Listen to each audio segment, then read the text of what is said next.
lancar, lebih baik. Ya. Tinggal nanti Mehmet dan kawan-kawan, karena tadi nggak sempat lagi kita adjust, karena kemarin nggak sempat lagi kita cobakan seperti yang kemarin aja.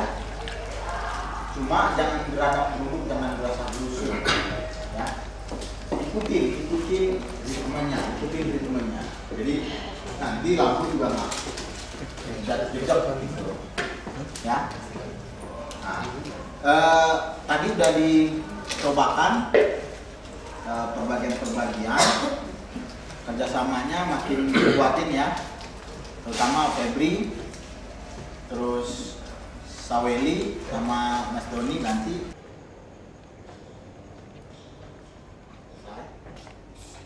Bismillah. Habis ini kita tunggu waktu, tapi jangan berisik, jangan keliaran karena termasuk. Silakan ada di posisi masing-masing atau siapkan apa yang perlu disiapkan. Nanti 5 menit sebelum masuk kita siap bisa menumpang.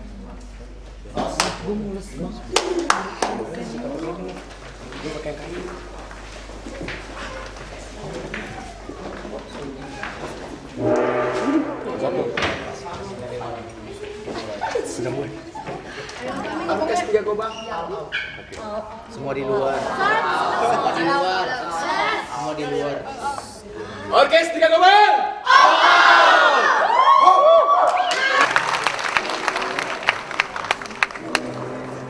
Man G4 man G.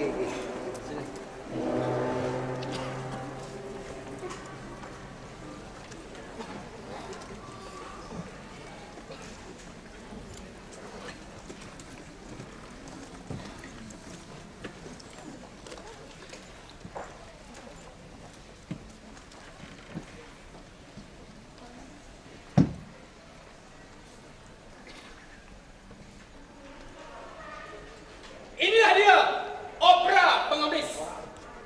Indah dan brengsek. Brutal. Konyol dan kecil. Sehingga hanya para gelandangan yang dapat merasakan. Gratis.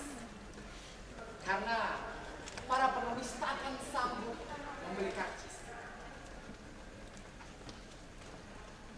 Gratis? Tentu saja tidak. Tuan-tuan dan nyonya-nyonya membayar untuk kami. Murah. Oleh sebab itu disebut Orkes 3 Gobang.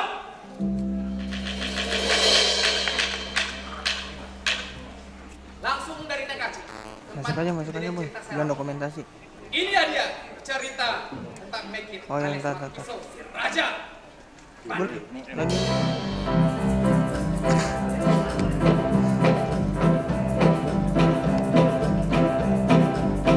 Bermocong uang, gagah perkasa.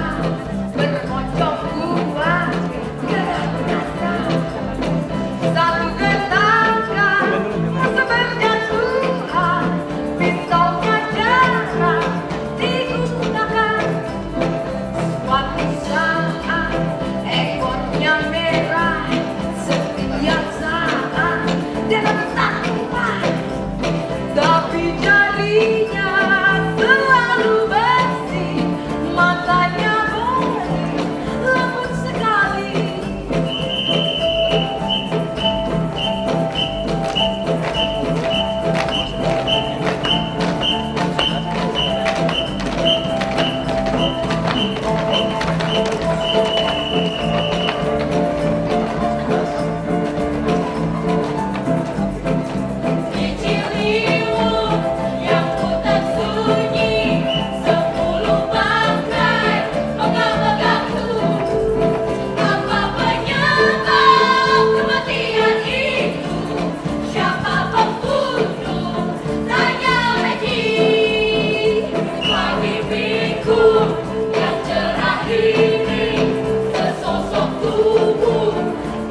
Itulah Maggie.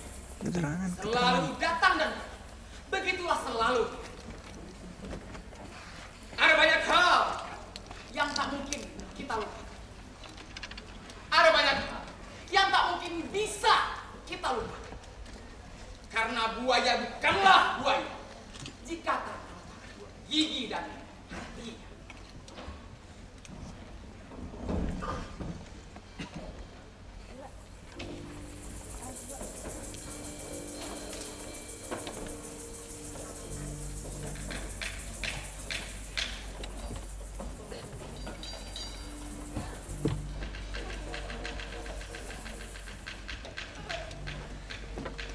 Inilah dia, perusahaan juru selamat orang-orang miskin. Disingkat menjadi Just Lord, milik juragan Goceng Natasha Smita Puji. Lihat, sepintas lalu mereka ini bagai sampah. Tapi siapa yang menyangka mereka ada gunanya juga bagi golongan yang membutuhkan. Oleh sebab itu, Juragan Picu membentuk perusahaan yang bergerak di bidang sosial. Penampilan mereka diubah sedemikian rupa untuk menggugah hati nurani manusia.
Pekerjaan saya memang pekerjaan yang paling sulit di dunia. Karena saya harus selalu mencari cara untuk menggugah hati nurani manusia. Bicara tentang hati nurani manusia. Itu sesuatu yang sukar untuk diprediksi. Bahasanya fluktuatif. Misal, bayangkan ketika pertama kali orang melihat pengemis yang pincang, maka akan simpatik, memberikan sumbangan. Kedua kalinya melihat lagi pengemis yang sama, mulai menggerutu. Ketiga kalinya, saya berani bertaruh. Kalau tidak melempar pengemis itu dengan batu, pasti memanggil polisi agar mengusir pengemis itu. Karena itulah, dalam bisnis informal yang saya jalani ini, kami mempunyai slogan yang berbunyi, berikanlah sesuatu, maka kamu akan mendapatkan imbalannya. Tapi itu hanya berhasil selama 3 minggu. Paling mentok itu. Karena sesudah itu ya, lenyap seperti asap.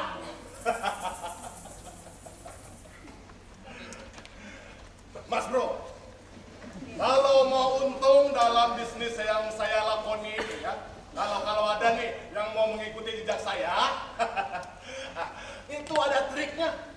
Triknya itu adalah pintar-pintar menggunakan ayat-ayat dalam kitab suci. Ya.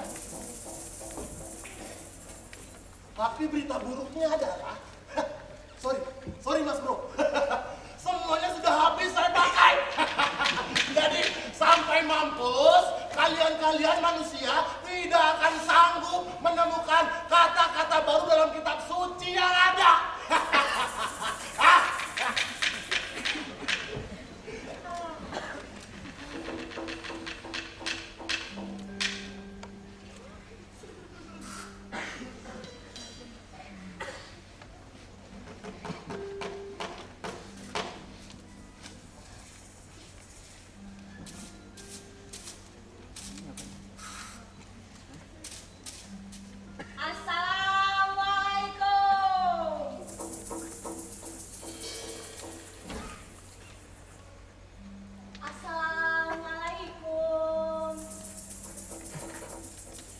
Waalaikumsalam. Juragan goceng atas Asmita Picu? Tidak salah. Wah, justru Arwis. Betul juragan? Iya. Kenapa? Juragan, saya disuruh kemari juragan. Namamu? Nama juragan? Iya. Nama saya juragan. Nama kamu? Nama saya juragan. Aduh juragan. Saya ini anak yang sengsara juragan. Sejak kecil juragan, saya tidak pernah mendapatkan kasih sayang orang tua saya juragan. Ibu saya juragan seorang pemabuk dan ayah saya seorang penjudi juragan. Saya harus mengurus diri saya sendiri sejak kecil juragan. Lihat juragan, lihat juragan. Saya anak yang sengsara juragan. Ya, saya percaya. Aduh juragan, lihat. Saya ini anak yang malang. Korban para intis juragan. Nasib saya itu ya juragan. Nasib kamu bagaikan kapal karam kan? Yang kandas di comberan. Sudah. Tidak usah panjang lebar. Aku hafal semua dongeng-dongeng. Aku hafal. Sekarang, ceritakan kepadaku. Di kecamatan mana dongeng yang sengsara ini kamu alami? Maksud juragan saya tidak paham juragan. Di kecamatan mana kamu dikebukin, anjing? Juragan, saya dikebukin di stasiun Manggarai juragan. Lihat juragan, mata saya biru-biru juragan. Ini lihat mata saya biru-biru. Bengkak seluruh badan juragan. Stasiun Manggarai ya? Bentar. Lah! Kamu ya? Kamu! Kamu yang dikebukin anak buah saya kemarin ya? Tidak salah, tidak salah. Kamu tahu, anak buah saya kemarin sengaja melepaskan kamu. Karena mereka tahu, pasti kamu baru datang dari kampung kan? Ya kan? Datang ke kota mau mengemis kan? Tidak paham Toto Kromo mengemis yang baik dan benar. Tidak tahu dengan yang namanya perusahaan juru selamat orang miskin, a.k.a. Juselormis. Dan juga pasti tidak kenal dengan yang namanya curhat, goceng, Natasasmita. Picu. Juragan, tolong saya juragan. Saya harus apa juragan? Mereka sudah memukuli saya juragan, menendang saya dan mengusir saya. Lalu menunjukkan alamat Justru Ormis pada saya juragan. Juragan tolong saya betul-betul setengah mampus. Justru itu yang saya harapkan. Coba, ini. Tepuk tangan. Tidak terlalu parah, masih sekel.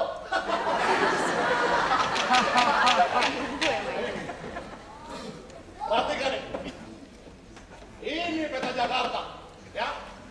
Jakarta kami bagi menjadi 5 wilayah yang kami sebut dengan cabang. Jadi ada 5 cabang. Ada utara, ada selatan, ada barat, ada timur, ada pusat. Picu, pusat ya? Pusat. Cabang ini kami bagi lagi menjadi ranting-ranting. Lihat, ada garis-garis. Ini bukan sembarang garis. Ini adalah garis otonomi kekuasaan pengemis. Dalam zamannya otonomi daerah. Jadi setiap pengemis itu ada lapaknya masing-masing. Tidak sembarang orang boleh bebas mengemis di tempat yang lain. Kalau mau mengemis di sini harus ada yang namanya SIM, surat izin mengemis. Datangnya harus dari kantor ini, kantor Justru Ormis, harus lengkap dengan stempel dan tanda tangan dari Juragan Picum. Nanti kalau semuanya dibiarkan bebas mengemis, akan terjadi inflasi di kalangan pengemis. Ini serius. Kalau sudah masuk yang namanya inflasi, akan mengekor lagi tuh yang namanya komunis. Komunis di pengemis, aduh gawat. Itu akan terjadi sesuatu yang tragis. Aduh juragan, tapi saya cuma punya uang 200.000 juragan.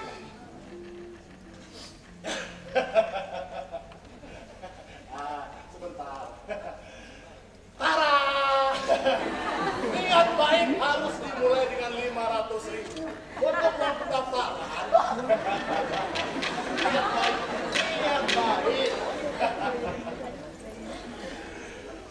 Juragan, Ya. 300.000 gimana juragan? Kok panas ya sini? Juragan, 350.000. Ini semua harta yang saya miliki juragan. Please juragan, saya jadi pengemis ya juragan ya.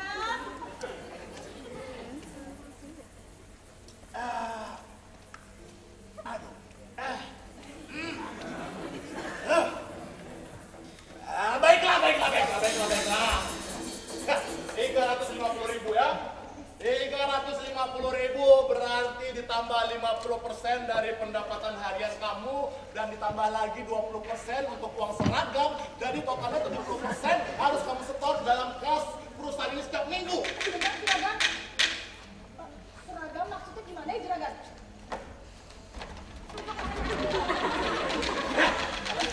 Kamu jangan berani tanya-tanya lagi tentang seragam. Itu kebijakan internal perusahaan. Ya, jangan bertanya-tanya.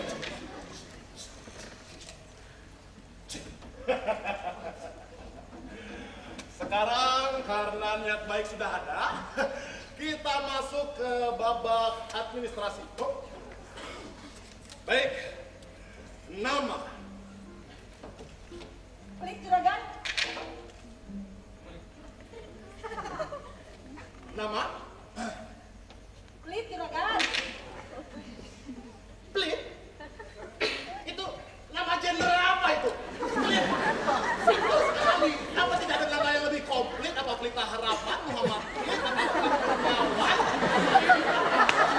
Iya juragan, saya sebenarnya punya nama panjang. Nama saya Meli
lebih sukses lagi, aku pindahkan lagi kamu ke daerah yang lebih basah. Itu di mana juragan? Bangga. DPR. Kalau kamu sudah sukses mengorek calon anggota dewan itu, yang itu uang kita juga, oke? Nanti kamu akan ditempatkan lagi ke daerahnya lebih basah lagi. Basah itu juragan di mana? Pertamina. Wah. Makanya 70% itu sudah bagus ya. Seharusnya kamu itu mendaftar waktu lebaran kemarin. Karena lebaran itu adalah momentum bagi kita untuk mengeruk keuntungan. Kamu tahu? Orang-orang selalu beranggapan kalau memberi sedekah sewaktu lebaran itu katanya akan bisa menghapus dosa-dosa mereka di masa lalu. Biarkan saja mereka berpikir seperti itu. Amalia, coba perlihatkan contoh-contoh kostum yang kira-kira cocok buat Hitler ini. Ayo cepat Amalia.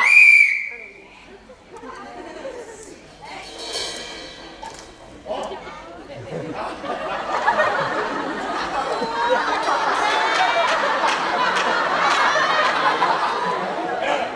Ini adalah 3 koleksi seragam yang sanggup menggugah karya desainer Juragan Icung. Amalia, yang pertama Amalia goyang, Amalia goyang. Lihat, ini yang pertama namanya si Pengkor. Si Pengkor, korban kecelakaan lalu lintas, kesenggol, tertronton. Tangan kanannya itu sudah mati gaya. Amalia, yang kedua Amalia goyang, goyang. Kalau yang kedua, ini namanya si Snewen. Si Snewen, korban pemberontakan, tidak pernah bisa diam, selalu bergerak sana sini, gol. Tapi walaupun dia menjengkelkan, saya mengerti kenapa dia menjengkelkan, tapi dia mempunyai bintang tanda jasa yang tersemat di dadanya. Begitu melihat bintang tanda jasa ini, kelepek-kelepek lah orang-orang. Coba yang ketiga, Amalia. Ini dia. Blit, kamu harus bisa seperti dia. Dia jelek-jelek begini, dia sumber devisa kami ya, Picu. Namanya si Buta dari Gua Hiro. Dia ini, betul, walaupun jelek, tapi dia adalah korban Malaysia. Dunia yang pailit, tapi sanggup mengorek-ngorek pria-pria yang berkantong tebal. Yang keempat, yang keempat. Picu, model yang keempat itu kan masih seleksi tingkat provinsi.